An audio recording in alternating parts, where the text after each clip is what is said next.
मड़ पूज चलेली बेटी हो सुंदर बेटी केसिया गईले अझुराई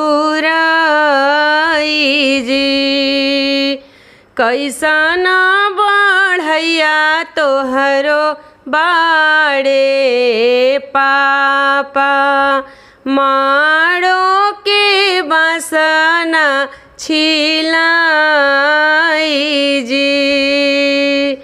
कैसन बढ़ैया तोहरो बाड़े भैया मारो के बसना छिलाई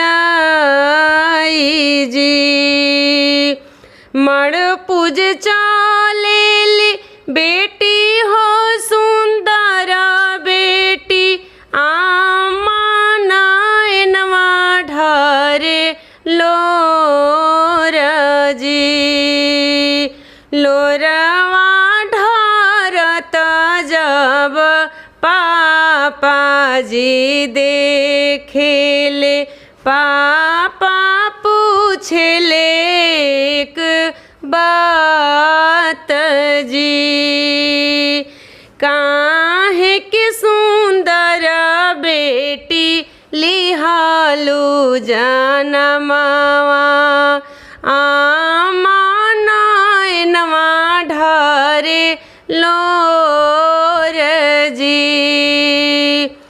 जानते तरहला पापा धियावा पाराई काहे के कइल दुलार जी।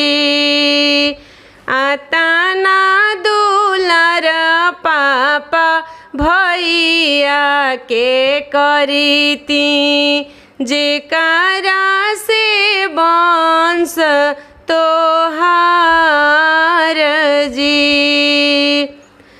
लोरवा ढरता जब देखले हो भैया भैया पूछले एक बात जी।